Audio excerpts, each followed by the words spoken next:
C'est moi qui explique. Nous avons dans la Bible un excellent exemple du passage de la phase équinoxiale à la phase solsticiale. Et c'est un exemple qui date d'il y a à peu près 3000 ans, à la mort de Salomon. Les populations du nord du pays se révoltent. Elles s'adressent au successeur de Salomon, son fils apparemment, et elles lui disent qu'il va falloir changer les conditions dans lesquelles ces populations qui étaient vassalisées, vivent depuis des décennies, sinon des siècles.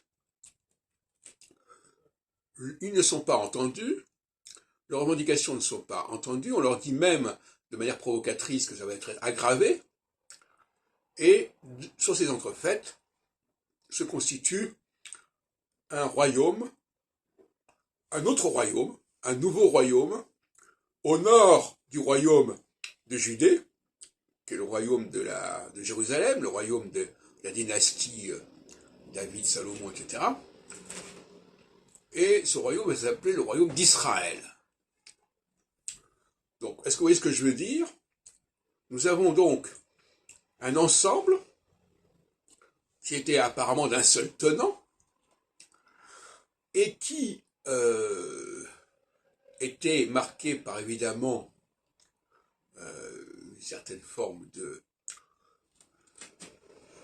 hiérarchie sociale, mais qui était plus ou moins nié au nom de l'unité de ce royaume. D'ailleurs, le nom unité, d'ailleurs, il figure dans l'écoute d'Israël. C'est tout le Echad. Eh bien, ça ne marche plus, et on passe à une phase solsticiale, c'est-à-dire qu'on crée de la distance, on crée une autre entité qui s'appelle donc le royaume d'Israël. Et ça s'est déroulé, il y a des dates qui font préciser, vers 950 avant Jésus-Christ. Alors nous avons les éphémérides nécessaires pour étudier cela. Voilà, plus ou moins. Je crois que les éphémérides remontent qu'à moins 600. En tout cas, nous avons là un exemple d'une situation sociopolitique qui date des 3000 ans. Alors, est-ce que ça prouve que l'astrologie fonctionnait déjà à ce moment-là? Moi, je répondrais oui.